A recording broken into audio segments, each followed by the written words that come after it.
बच्चों, मैं श्रीमती साधना जैन व्याख्याता शासकीय MLB कन्या उच्चतर माध्यमिक विद्यालय शहडोल। आज हम विषय विज्ञान क्लास 10th अध्याय 6 जैव प्रक्रम के भाग 2 श्वसन के बारे में जानेंगे। बच्चों, पिछले वीडियो में हम पोषण पर चर्चा कर चुके हैं। आपने यह भी जान लिया है कि जीव को कार्य करने के लिए ऊर्जा की आवश्यकता होती है। ये ऊर्जा हमें कहाँ से मिलती है? तो भोज्य पदार्थ के ऑक्सीकरण से ऊर्जा उत्पन्न होती है। भोज्य पदार्थ के ऑक्सीकरण की क्रिया को ही हम श्वसन भी कहते हैं।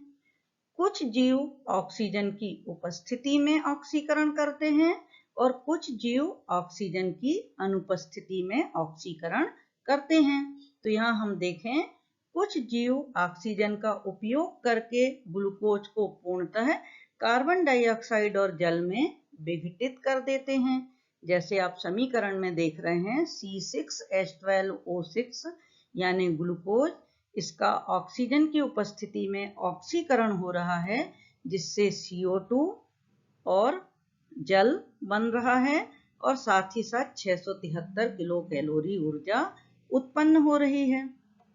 जबकि कुछ अन्य जीवों में बिना ऑक्सीजन का प्रयोग करे ही भोज्य पदार्थों का ऑक्सीकरण होता है और ऊर्जा उत्पन्न होती है। जैसे इसमें समीकरण में देखें, C6H12O6 ये ग्लूकोज है, यह बिना ऑक्सीजन के अपघटित हो रहा है और एथिल अल्कोहल और CO2 बना रहा है और साथ में 21 किलो कैलोरी ऊर्जा उत्पन्न हो रही है। बच्चों, अक्सर यह प्रश्न पूछा जाता है कि ऑक्सी और अनॉक्सी श्वसन में अंतर लिखिए।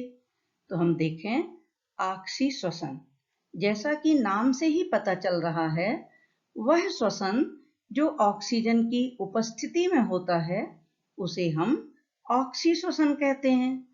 और अनॉक्सी श्वसन वह श्वसन जो ऑक्सीजन की अनुपस्थिति में होता है, अनॉक्सी श्वसन कहलाता है।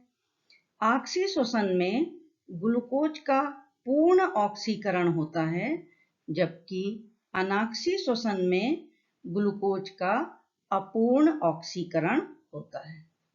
ऑक्सी श्वसन के अंत में CO2 और पानी बनता है, जबकि अनॉक्सी श्वसन के अंत में एथिल अल्कोहल या लैक्टिक अम्ल और CO2 बनती है। ग्लूकोज के एक अणु के ऑक्सीकरण से 673 किलो कैलोरी ऊर्जा उत्पन्न होती है और अनॉक्सी श्वसन की क्रिया में ग्लूकोज के एक अणु के ऑक्सीकरण से 21 किलो कैलोरी ऊर्जा बनती है। इसके अलावा और भी कुछ अंतर हम लिख सकते हैं। जैसे ऑक्सी श्वसन के अंत में ग्लूकोज का एक अणु 38 ATP के अणु बनाता है, जबकि अनॉक्सी श्वसन में ग्लूकोज के एक अणु से केवल 2 ATP के अणु बनते हैं। श्वसन की क्रिया 3 पदों में पूरी होती है। पहला पद है ग्लाइकोलिसिस, दूसरा क्रेब्स चक्र और तीसरा इलेक्ट्रॉन परिवहन पद।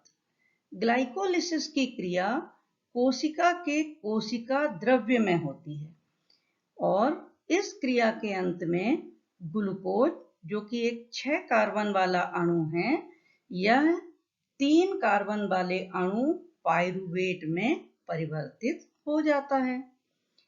क्रेब्स चक्र यह माइटोकॉन्ड्रिया में चलता है। तो आप यहाँ पर ध्यान दें, ग्लाइकोलिसिस की क्रिया कहाँ हो रही है? कोशिका द्रव्य में। लेकिन क्रेब्स चक्र कहाँ चल रहा है? माइटोकॉन्ड्रिया में। तो ये प्रश्न भी पूछा जाता है। अब हम देखें कि ग्लाइकोलिसिस की क्रिया में जो पाइरूवेट बना था वह अब ऑक्सीजन का उपयोग करता है और कार्बन डाइऑक्साइड तथा पानी बनाता है। तीसरा स्टेप है इलेक्ट्रॉन परिवहन पथ। यह पथ भी माइटोकॉन्ड्रिया के अंदर चलता है और इस पथ में हाइड्रोजन ग्राही अपचयित होकर एटीपी बनाते हैं। कौन से हाइड्रोजन ग्राही? NADPH2, FADH2 और GTP। ये अपचयित होते हैं और ऊर्जा उत्पन्न करते हैं और वह ऊर्जा एटीपी के रूप में संचित हो जाती है। आइए अब हम देखते हैं भिन्न पथों द्वारा ग्लूकोज का विखंडन। इसका प्रश्न पूछा जाता है कि ग्लूकोज के ऑक्सीकरण से भिन्न जीवों में ऊर्जा प्राप्त करने के विभिन्न पथ क्या हैं?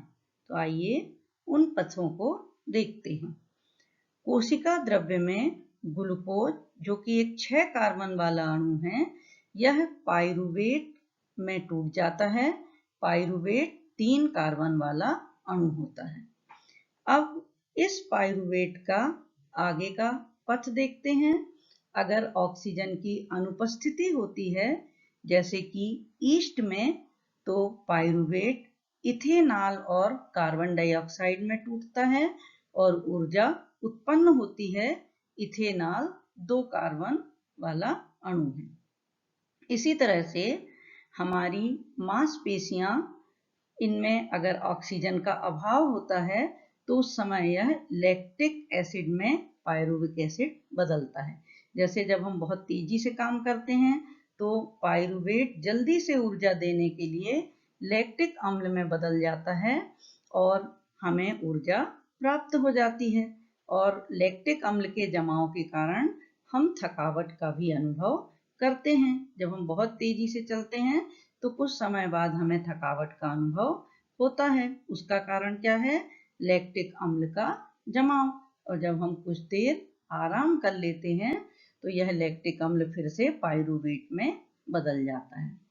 अब अगर ऑक्सीजन की उपस्थिति है तो माइटोकॉन्ड्रिया में पाइरूवेट ऑक्सीजन की उपस्थिति में कार्बन डाइऑक्साइड, जल और ऊर्जा उत्पन्न करता है। बच्चों, अक्सर परीक्षा में यह प्रश्न पूछा जाता है कि एटीपी का फुल फॉर्म क्या है और एटीपी को ऊर्जा मुद्रा क्यों कहते हैं? तो एटीपी का फुल फॉर्म एडिनोसिन ट्राईफॉस्फेट होता है और एटीपी को ऊर्जा मुद्रा इसलिए कहते हैं क्योंकि श्वसन में निकली हुई ऊर्जा एटीपी के रूप में ही संचित होती है। अब यह कैसे संचित होती है? तो यहाँ हम देखें, श्वसन में निकली हुई ऊर्जा एडीपी और अकार्बनिक फास्फेट के साथ मिलकर एटीपी का अणु बना लेती है और इस तरह एटीपी के अणु में ऊर्जा संचित हो जाती है। अब ये कैसे बनता है? तो एडीपी यानी adenosine diphosphate plus inorganic phosphate और श्वसन में निकली हुई ऊर्जा, ये तीनों आपस में मिलकर एटीपी यानी एडिनोसिन ट्राईफॉस्फेट में परिवर्तित हो जाते हैं। जिस तरह से एक बैटरी यांत्रिक ऊर्जा, प्रकाश ऊर्जा, विद्युत ऊर्जा उत्पन्न करने में उपयोग में लाई जाती है, बैटरी या सेल से हम यांत्रिक, प्रकाश या विद्युत ऊर्जा उत्पन्न कर सकते हैं। उसी तरह से कोशिका में एटीपी का उपयोग पेशियों के सिकुड़ने, प्रोटीन संश्लेषण, तंत्रिकीय आवेग का संचरण या बहुत सारी क्रियाएं जो हम करते हैं उनके उपयोग में इस एटीपी की ऊर्जा का ही हम उपयोग करते हैं। पौधों में गैसों का आदान प्रदान रंध्र के द्वारा होता है और इनमें कार्बन डाइऑक्साइड और ऑक्सीजन का आदान प्रदान विसरण की क्रिया से होता है। तो इसके पहले के वीडियो में भी मैं आपको रंध्र के बारे में बता चुकी हूँ। ये देखिए, ये जो चित्र आप देख रहे हैं, ये पौधों में पाए जाने वाले रंध्र या स्टोमेटा हैं जो गैसों के आदान प्रदान में मदद करते हैं। अब हम देखें जंतुओं में गैसों का आदान प्रदान कैसे होता है। तो जंतुओं में गैसों के आदान प्रदान के लिए विभिन्न अंग होते हैं। जलीय जीव जल में घुली हुई ऑक्सीजन का उपयोग करते हैं, जैसे कि मछलियां गिल्स या गलफड़ों के द्वारा श्वसन करती हैं। ये आप चित्र में देख रहे हैं, ये गिल्स या गलफड़े हैं।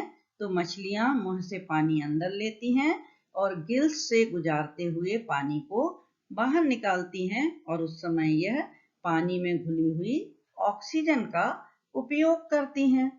स्थलीय जीव श्वसन के लिए वायुमंडल की ऑक्सीजन का उपयोग करते हैं और मनुष्य फेफड़ों के द्वारा श्वसन करता है।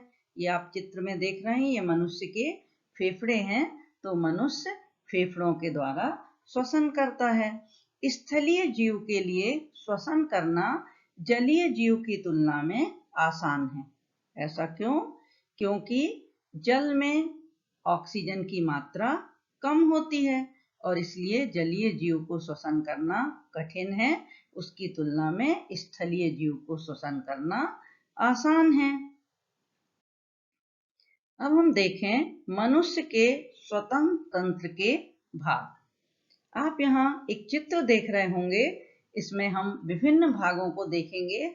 सबसे पहला भाग है नासा छिद्र या नॉस्ट्रिल। तो ये जो सबसे आगे की ओर दो छिद्र दिख रहे हैं, ये है नासा छिद्र या नॉस्ट्रिल। ये आगे जाकर नासा मार्ग या नेजल पैसेज बनाते हैं। ये नेजल पैसेज वाला भाग है नाक के छिद्रों के ऊपर। फिर अगला भाग होता है फेरिंग्स या ग्रसनी और उसके बाद होता है लेरिंग्स या कंठ। तो यहाँ ये फेरिंग्स या ग्रसनी और ये लेरिंग्स या कंठ। अब इसके बाद वाला भाग श्वास नली या ट्रेकिया कहलाता है। क्या कहलाता है? श्वास नाल या ट्रेकिया। ये देखिए, ये ट्रेकिया वाला भाग दिख रहा है और इस ट्रेकिया वाले भाग में ये उपास्थि के वलय दिख रहे हैं। तो इनके कार्यों को अभी हम पढ़ेंगे। अगला भाग होता है ब्रोंकाई। तो श्वास नाल आगे जाकर दो भागों में बट जाती है, जो ब्रोंकाई कहलाते हैं, और फिर ब्रोंकाई कई शाखाओं में बट जाती हैं, जो ब्रोंक्यूल्स कहलाते हैं। अब ये ब्रोंक्यूल्स फिर छोटी छोटी शाखाओं में बंटते हैं और उन छोटी छोटी शाखाओं को एल्वियोलर डक्ट या कूपिका वाहिनियां कहा जाता है और इनके बिल्कुल अंतिम सिरे पर छोटी छोटी कूपिकाएं या एल्वियोली होती हैं। तो ये छोटी छोटी कूपिकाएं या एल्वियोली भी आपको दिखाई दे रही हैं और इस डायग्राम में ये जो एल्वियोली या कूपिका है उसको अलग से दिखाया गया है।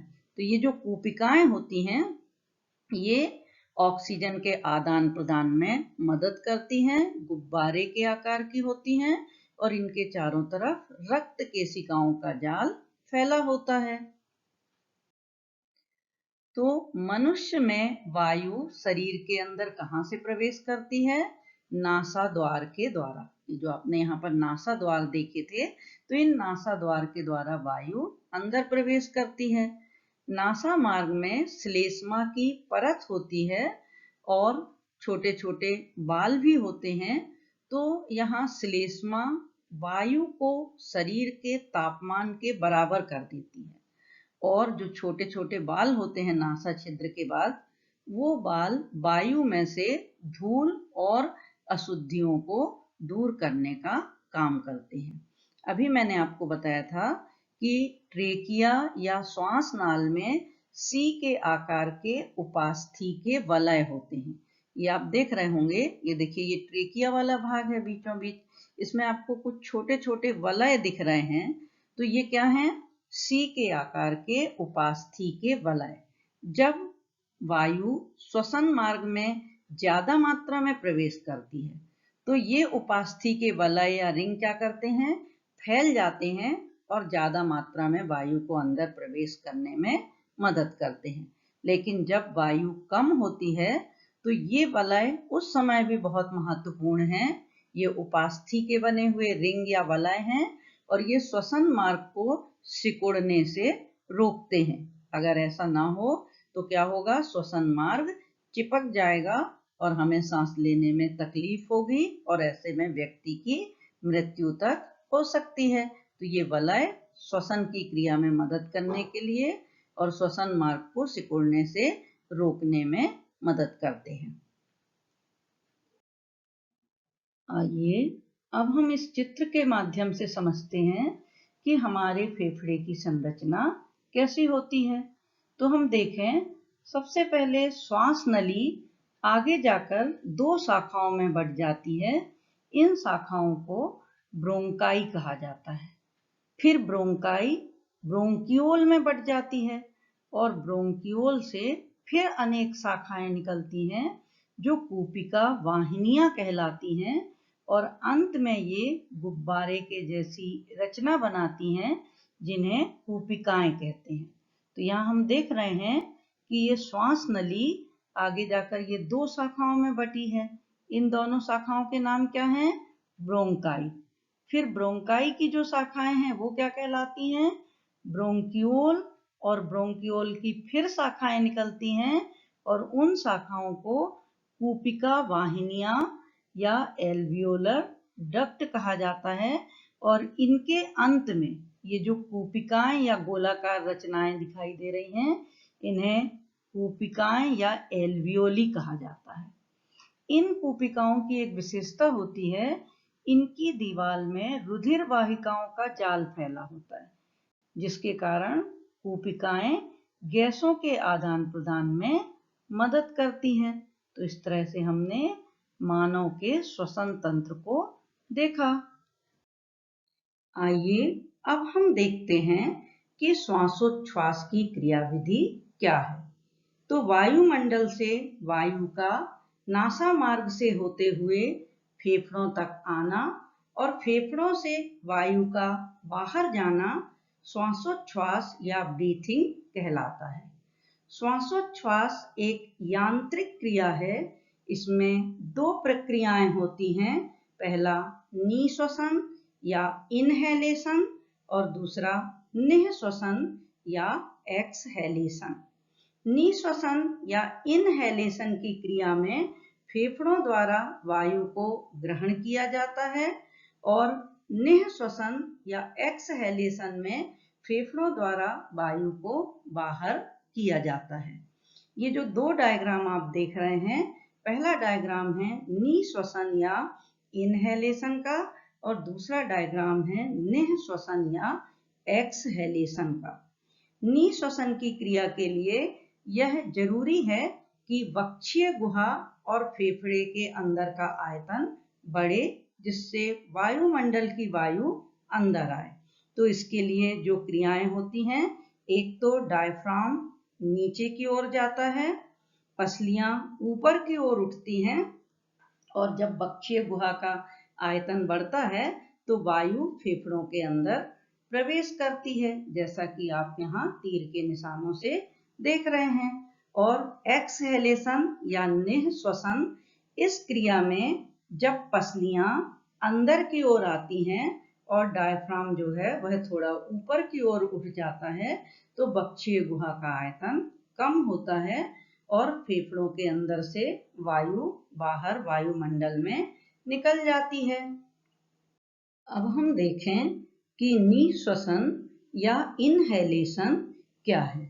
तो जब मस्तिष्क के श्वसन केंद्र से आने वाले उद्दीपन के कारण बाह्य इंटरकॉस्टल पेशियां संकुचित होती हैं, डायफ्राम की आर्य पेशियां भी संकुचित होती हैं और उदर की पेशियां शिथिल होती हैं। फिर से ध्यान देंगे, जब मस्तिष्क के श्वसन केंद्र से उद्दीपन आता है तो बाह्य इंटरकॉस्टल पेशियां संकुचित होंगी, डायफ्राम की आर्य पेशियां भी संकुचित होंगी और उदर की पेशियां शिथिल होंगी। इस क्रिया के कारण सभी पसलियां आगे की ओर और स्टर्नम नीचे की ओर और डायफ्राम भी नीचे की ओर झुक जाता है, जिससे वक्षीय गुहा का आयतन बढ़ जाता है और फेफड़ा फैल जाता है तथा नासा मार्ग से होती हुई वायु फेफड़ों की वायु कूपिकाओं या एल्वियोली में भर जाती है और गैसों का आदान प्रदान होता है। जैसा कि आप इस चित्र में देख रहे हैं कि जब बाह्य इंटरकास्टल पेशियां संकुचित हुई थी, डायफ्राम की आर्य पेशियां संकुचित हुई थी और उदर की पेशियां शिथिल हुई थी, तो ये पसलियां बाहर की ओर चली गईं, डायफ्राम नीचे की ओर चला गया और बक्षीय गुहा का आयतन बढ़ गया। अब हम देखें निह श्वसन या एक्सहेलेशन क्या है। तो जब अंतः इंटरकॉस्टल पेशियां संकुचित होती हैं, डायफ्राम की पेशियां शिथिल होती हैं और उदर की पेशियां संकुचित होती हैं। इनके सम्मिलित प्रभाव से बक्षीय गुहा और फेफड़े का आयतन कम हो जाता है और फेफड़े की वायु बाहर आ जाती है। इस तरह फेफड़ों से वायु का बाहर निकलना निःश्वसन कहलाता है। तो यहाँ आपने ध्यान दिया होगा, ये जो आप डायग्राम देख रहे हैं, ये स्थिति क्यों पैदा हुई? क्योंकि अंतः इंटरकास्टल पेशियां संकुचित हुई, डायफ्राम की पेशियां यहाँ पर शिथिल हुई और उदर की पेशियां संकुचित हुई। उससे ये पसलियां अंदर की ओर आ गईं और ये जो डायफ्राम है ये थोड़ा अंदर की ओर चला गया और इस बक्षीय गुहा का आयतन कुछ कम हो गया और इस कारण से फेफड़ों के अंदर से वायु बाहर निकल जाती है। तो इस तरह से हमने श्वासोच्छ्वास की क्रियाविधि देखी, जो कि निःश्वसन और निःश्वसन से मिलकर बनी है। आइए अब हम कुछ प्रश्न देख लेते हैं। प्रश्न क्रमांक 1, श्वसन के लिए ऑक्सीजन प्राप्त करने की दिशा में एक जलीय जीव की अपेक्षा स्थलीय जीव किस प्रकार लाभप्रद है? तो आपको मालूम है, स्थलीय जीव वातावरण की ऑक्सीजन का सीधा उपयोग करते हैं, जबकि जलीय जीव जल में घुली हुई ऑक्सीजन उपयोग में लाते हैं। क्योंकि जल में विलेय ऑक्सीजन की मात्रा वातावरण में उपस्थित ऑक्सीजन की मात्रा की तुलना में कम होती है, अतः स्थलीय जीव इस मामले में लाभ की स्थिति में रहते हैं। अगला प्रश्न है, ग्लूकोज के ऑक्सीकरण से भुन्न जीवों में ऊर्जा प्राप्त करने के विभिन्न पथ क्या हैं? तो ये आप देख चुके हैं कि ग्लूकोज के ऑक्सीकरण से ऊर्जा प्राप्त करने के जो पथ हैं, एक है अनाक्षी ऑक्सीकरण और दूसरा है ऑक्सी ऑक्सीकरण। अनाक्षी ऑक्सीकरण की क्रिया हमने ईस्ट में और हमारी गहराई में स्थित मांसपेशियों में देखी थी, और ऑक्सी ऑक्सीकरण की क्रिया जिन जीवों को या जिन कोशिकाओं को ऑक्सीजन प्राप्त होती है उनमें ऑक्सी ऑक्सीकरण होता है और ऑक्सी ऑक्सीकरण से ज्यादा मात्रा में ऊर्जा उत्पन्न होती है और ग्लूकोज के ऑक्सीकरण से कार्बन डाइऑक्साइड और पानी बनता है, जबकि अनॉक्सी ऑक्सीकरण में कम ऊर्जा उत्पन्न होती है। अगला प्रश्न है, गैसों के विनिमय के लिए मानव फुफ्फुस से अधिकतम क्षेत्रफल को कैसे अभिकल्पित किया गया है? तो यहाँ हम आंसर देखें। श्वास नली फुफ्फुस में कई छोटी छोटी श्वसनिकाएं होती हैं या एल्वियोलर डक्ट होती हैं। ये एल्वियोलर डक्ट छोटे छोटे गुब्बारे के जैसी रचनाओं कूपिकाओं में खुलती हैं और इन कूपिकाओं की भित्ति बहुत पतली होती है, जो कि रुधिर केशिकाओं से घिरी होती है। दोनों फेफड़ों में करीब 30 करोड़ वायु कूपिकाएं होती हैं और जो लगभग 80 वर्ग मीटर सतह बनाती हैं। तो इस तरह से गैसों के विनिमय के लिए मानव फुफ्फुस से हम अधिकतम क्षेत्रफल को हमने देखा। अब हम यहाँ एक पॉइंट देखें कि बहुत सारे लोग धूम्रपान करते हैं। धूम्रपान स्वास्थ्य के लिए बहुत हानिकारक होता है। धूम्रपान के कारण फेफड़ों का कैंसर तक हो सकता है। तो हमें धूम्रपान जैसी बुराई को त्याग देना चाहिए। तो इस तरह से हमने श्वसन तंत्र के बारे में पढ़ा। अब अपने अगले वीडियो में मैं आपको वहन या रक्त परिसंचरण तंत्र के बारे में बताऊंगी।